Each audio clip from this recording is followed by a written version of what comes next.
Ok, samedi 23 février 2019, acte 15 du mouvement des Gilets jaunes et je suis avec, bonjour. Alain. Bonjour Alain, vous avez quel âge? Alors j'ai 59 ans. Et vous venez sur le mouvement des Gilets jaunes depuis le début? Depuis pratiquement le début, il n'y a que 3 séances que j'ai loupées, c'est celle de fin décembre, puisque j'étais dans le Nord à voir ma maman. Pour les fêtes? Voilà. D'accord. Et pourquoi vous venez sur le mouvement des Gilets jaunes? Alors c'est bien simple, j'ai commencé par être licencié il y a bientôt 1 an. Vous travaillez dans quoi? Dans l'auto-école. D'accord.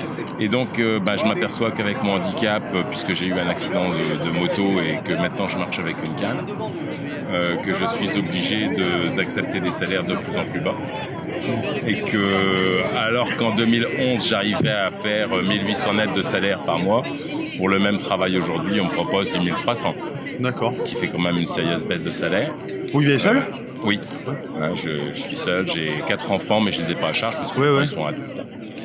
Et donc, avec mon handicap, je suis un peu trop vieux pour trouver du travail et un peu trop jeune pour partir à la retraite.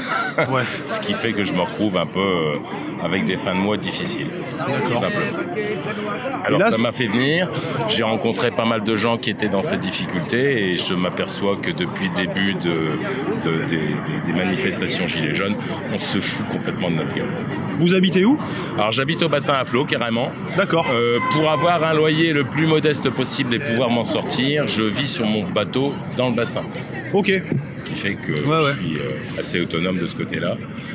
Les prix là-bas vont changer puisqu'ils sont en train de le rénover, mais c'est un bien pour un mal, donc quelque part c'est pas vraiment le... Qu'est-ce qui est un bien pour un mal?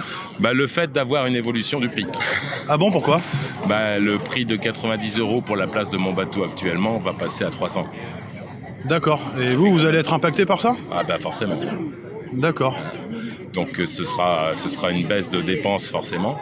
Ouais, donc c'est un bien pour un mal et pas un mal pour un bien. Voilà. Mais d'un autre côté, au niveau du bien, on va avoir quand même beaucoup moins de squatteurs de bateaux et compagnie, parce qu'il y a beaucoup de bateaux qui étaient au bassin à flot et qui étaient squattés, où il y avait quand même un peu une faune de gens qui n'étaient pas très compatibles avec l'ensemble des habitants. Malheureusement, des gens qui supportent pas, en général, des SDF qui ont été trop bas dans le mouvement des SDF et qui se retrouvent trop alcoolisés tous les soirs pour pouvoir faire quoi que ce soit. Ouais. C'est le problème de beaucoup de SDF, mais bon, il y en a. Ceux-là ne veulent pas s'en sortir en réalité. Je peux parler de SDF puisque j'ai mon fils de 26 ans qui l'est lui-même. Ah bon? Ouais. Mais bon, lui, c'est parce qu'il est tombé dans le cannabis et compagnie, beaucoup trop jeune et c'est vite parti en vrille. Donc tout ce système aujourd'hui ne convient plus, il faut le réformer. Et pour ça, il faut qu'on puisse démontrer au gouvernement que ce qu'il fait ne part pas dans le bon sens. Je prendrais simplement le cas de l'auto-entrepreneuriat à l'auto-école. Emmanuel Macron, lorsqu'il a libéralisé les taxis avec l'auto-entrepreneuriat et qu'il a fait tout avec le système Uber, c'est ça? Avec tout un système d'ubérisation, il est en train de l'appliquer à l'auto-école. Oui, il y a une réforme qui est en cours, si je dis pas de bêtises. On rentre carrément dans l'ubérisation. Avant, un auto-école était obligé d'avoir un agrément préfectoral du département pour pouvoir avoir des places d'examen dans le département. Aujourd'hui, il y a une société bien connue, Ornicar, qui a qu'un seul auto-école en France, c'est à Nantes. Donc il a bien un agrément. C'est quoi la société? Ornicar. Ornicar. Il a bien un agrément, mais pour pouvoir faire de l'auto-école partout en France, il a ubérisé complètement le système. Ce qui fait que quelqu'un qui s'inscrit sur Bordeaux dans le groupe Ornicar pour passer son permis de conduire, il est obligé de s'inscrire lui-même en préfecture. Et vu qu'il n'y a pas de place d'examen pour le groupe Ornicar sur Bordeaux puisqu'ils n'ont pas d'agrément, c'est l'élève qui doit demander sa place d'examen de code, c'est l'élève qui doit demander sa place d'examen de conduite, c'est l'élève qui fait tout en réalité, le moniteur ne lui procurant que des leçons de conduite. Là, on en est au 15e acte. Ouais. Donc ça fait 3 mois et 2 semaines si je dis pas de bêtises. C'est à peu près ça. 3 mois et 1 semaine, puisque la semaine dernière ça faisait 3 mois. Comment vous voyez le mouvement pour la suite? Vous aimeriez quoi? J'aimerais que le RIC soit pris en compte, qu'il y ait une augmentation des salaires au niveau du SMIC et qu'il y ait une baisse du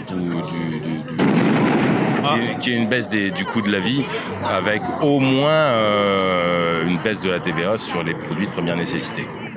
Bon, ça, c'est les 3 premières choses importantes. Vous aviez déjà manifesté avant le mouvement des Gilets jaunes ? Rarement. Rarement ? Rarement, parce qu'on est une profession où on est peu syndiqué et que ça fait 35 ans que je suis dans cette profession. Donc j'ai rarement suivi. Et ça vous donne envie de manifester maintenant ?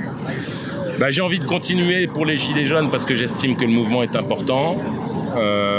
Malheureusement, il y a des problèmes qui arrivent et qui font que le mouvement se met en vrille un petit peu. C'est tout ce qui est casse en fin de... J'ai entendu dire que là, aujourd'hui, il y avait une assemblée citoyenne à 17h, place de la Bourse.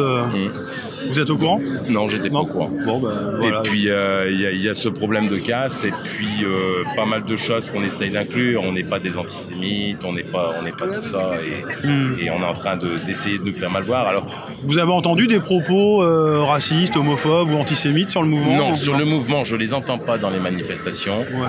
Je les vois sur Internet, sur les forums. D'accord. Et là, oui, j'en ai claqué quelques-uns où on voit que l'extrême droite essaye de s'intégrer dans notre système, alors que quand vous discutez avec eux, ça commence à vous parler d'immigration, puis ensuite ça vous parle de religion nord-africaine, etc. Et ça, je supporte pas. Très bien. Je vous remercie. Tout le monde a le droit de vivre en France, oui. Quel que soit son âge et quelle que soit sa religion. C'est vrai. Tant qu'on ne l'impose pas. Sur ces bonnes paroles, je vous remercie. De rien. À bientôt. À bientôt.